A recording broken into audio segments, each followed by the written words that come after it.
I always find such introductions as the introduction I just received to be a little bit daunting. I feel like I'm being presented or introduced as something of an expert on a particular subject, when in fact I am not a theologian. You didn't hear that in that rather long introduction. I am not a religious leader. I am not a scholar of any kind. I am, for those of you who are familiar with Christianity, I think you could call me the embodiment of the laity. I am the average person, the everyday person who strives for a little bit of religion and spirituality in their everyday lives. That's it. There's nothing particularly special, and so I was rather surprised when I was asked to come and speak this evening. I struggled, very honestly, to find a topic, being neither a theologian or a religious scholar or a leader of any kind or anyone who's even done any religious studies in university. I struggled because I couldn't think about what I could offer you insofar as my spiritual journey and my faith. And I am a Hindu. But something happened in December that shook my faith to its very core. Something that happened in a city, in a country that you would all be quite familiar with by now. There was a bus, a city bus. There was a brutal attack. There was outrage. There was horror. And frankly, there was a horrifying response to the unspeakable, outrageous, criminal rape of a young woman in the city of Delhi. And that horrifying response came from political leaders, it came from societal leaders, and I am sorry to say, and to tell you, that it came as well from Hindu religious leaders. Hang on.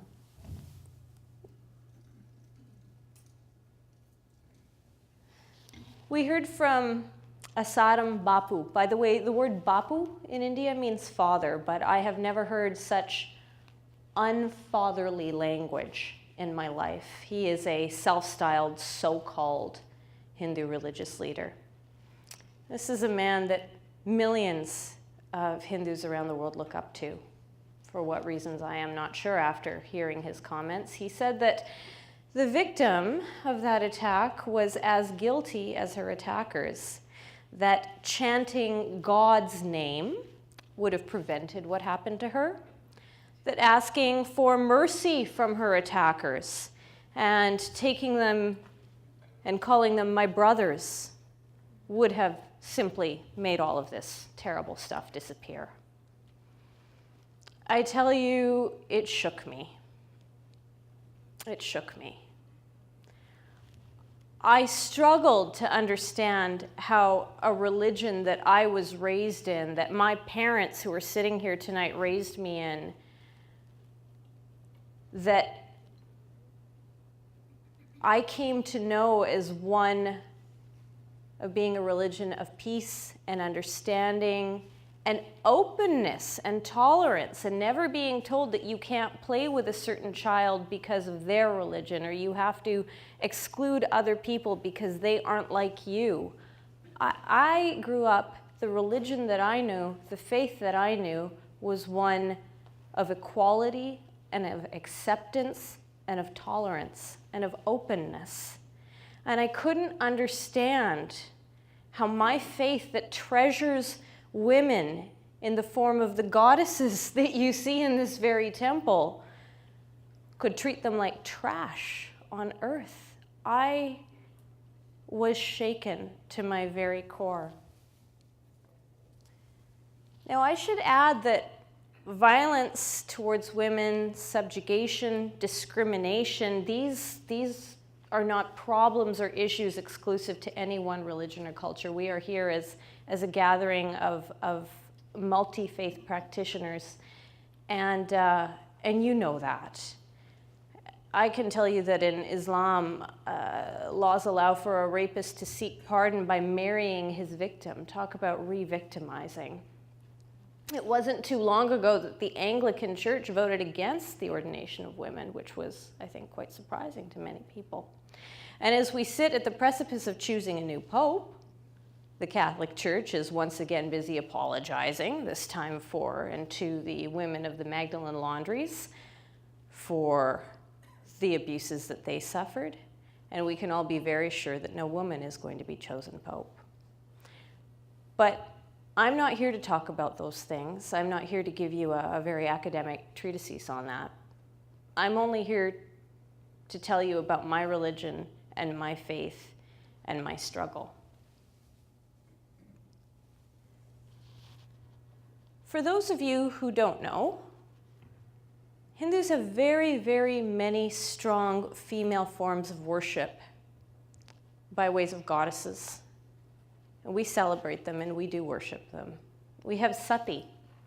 Sati is a Hindu goddess. She is the first form of divine power, or Shakti. The word Shakti means strength. She was the first wife of Lord Shiva. And other forms of Sati, of the goddess Sati, that you might have heard of, spoken about, you might have heard of in visiting temples or reading about our religion, include Durga, Kali, and Parvati. And if you're a Rolling Stones fan, you'll know all about Kali.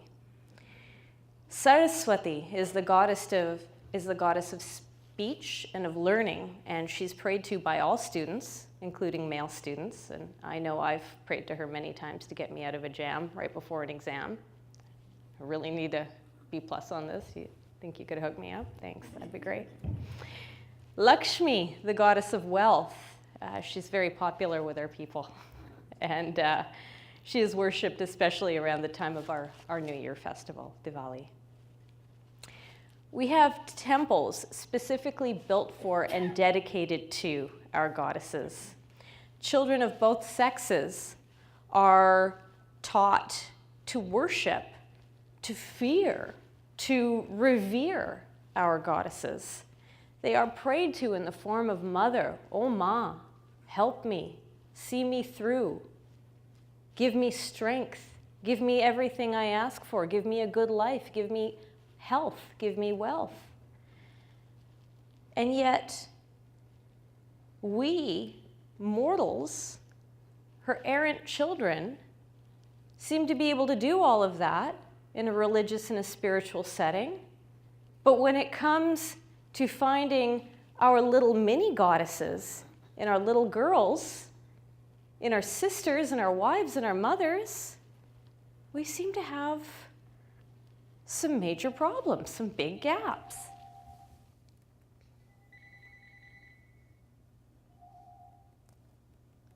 It's God calling. So, where do these things originate?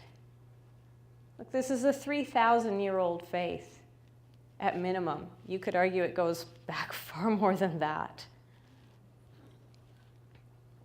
But I can't get into all of the reasons and all of the history, and I don't think that I necessarily need to do that, because again, I would remind you that what I want to share tonight is about my journey. But I think that some of the issues at a very high level that we deal with are begun in our very so-called scriptures, these ancient scriptures. And I use the word so-called because as a woman, I have a major problem with some of these scriptures. Look at the laws of Manu. I would say about many thousand years ago, as it goes, as the history tells us, Manu was asked by people to create a set of laws on how to live. And it is this set of laws that have really defined not just religion, but culture in India, in the subcontinent, over all those thousands of years. And for those of you from other faith backgrounds, you would understand the same, how history, literature, culture inform a religion, and in turn, the religion informs history, religion, and culture. Well, here are some of the things that Manu had to say. He talked about marriages, the wedding ceremony, and talked about how the nuptial ceremony is the equivalent of the Vedic, the ancient Hindu sacrament for women, and therefore it is equal to the initiation. Now, I won't go too much into this, but any Hindu boy or man in this room will tell you about how sacred the initiation ceremony into Hinduism is. They're given a sacred thread. There's a ceremony where the head is shaved. But more than that, it begins the education towards manhood, as we see in Judaism, as we see in other religions. Well, apparently girls don't need any of that. They don't need any of that. They just need to get married. Just need to find you a nice boy, walk around a ceremonial fire 7 times. Boom, you're done. You're up to speed. You know what you're doing. Thanks, Manu. Apparently, according to Manu, serving your husband is equivalent to the residence in the house of your teacher. So no need for boarding school. Just cook a really good meal, keep a really nice house, and think of all the things you're learning.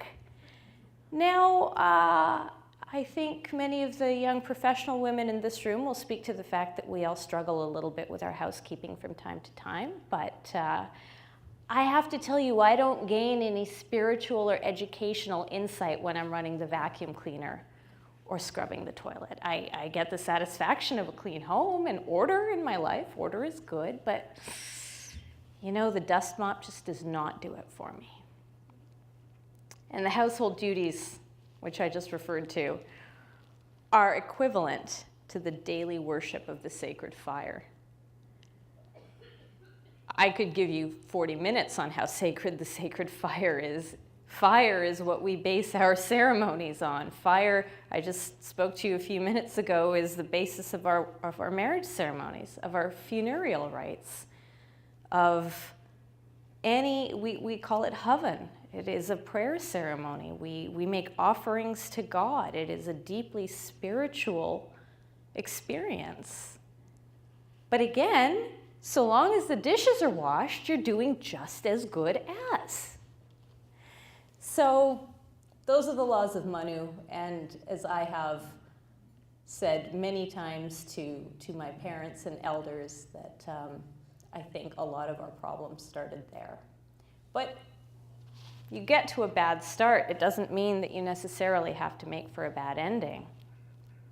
But when mortals start defining religion, they do it to suit themselves and to their own purposes. It carries for hundreds of years. It is exacerbated by invasions, by changes in history, by changes in economics. It isn't always just about religion, but everything gets jumbled up over time. Societies start to layer and layer and layer over time. And then it is reinforced through modern popular culture, modern Bollywood. Heroines, they either fit into 2 categories. You're either the good girl, you follow the laws of Manu and you're really smart because you do your housework, or you're the bad girl, which means you've got a bit of spit and fire to you. You're a little bit feisty, but ultimately you're going to fall in love with a guy and become that good girl. You'll kind of be saved. I have yet to see a hero on television or on the modern Bollywood silver screen, a heroine who achieves her goals by use of her brain, through reasoned decision-making, through mature team building, through, I use that word reason again, through persuasive arguments, through consideration, through problem-solving skills.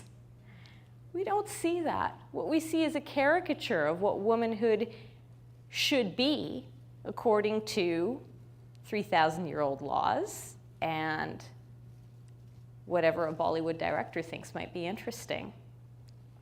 And when we do have good examples of our religion, I'll tell you a little bit about two very long-running series, dramas that informed my religious education. There was a series called the Mahabharata, which told a very long saga that I think every Hindu child will come to know in one way or the other, whether they watch it in a 40-part series that airs on television or whether they read the Bhagavad Gita. It is basically the story of how good prevails over evil. It's a very profound story. But all of the characters, good and evil, in the Mahabharata are men. I mean, you can talk about the role, for those of you who are familiar with this, of Draupadi, but I don't see Draupadi as a particularly protagonistic, role model-y kind of person. How come we never see a series based on the exploits and the triumphs of all our wonderful mother goddesses? We don't see that. Our little girls don't see that, and they need to see that. So what can Hindu women do? What can they do in India, where this terrible attack took place? There is no magic trick. There's no magic bullet. In essence, I think that all of us have to become scholars of our own religion and not depend on elders of any gender, or any faith group, or any age group, or socioeconomic group to guide us in that journey. It starts with reading, it starts with learning and setting foot on our own journey. They have to arm themselves with the knowledge of their faith so that they may stand up to this subjugation, and they must be their own champions.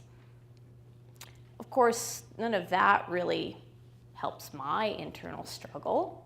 I live in a secular country where everybody has equal status. The rule of law keeps me vastly more safe when I get on public transit than my sisters on the subcontinent.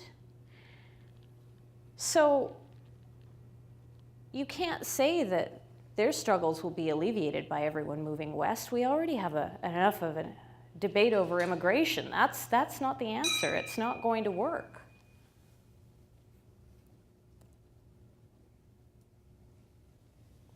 And of course, it's easier said than done when you're fighting thousands of years of ingrained attitudes.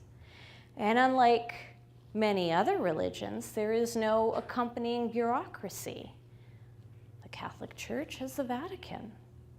Many factions of the Protestant Church have their own synods and places to go and places to petition and appeal. Of course, you can always go to Amritsar if you are a follower of the Sikh faith to make your case there. So there's nobody in Hinduism to really issue dictums.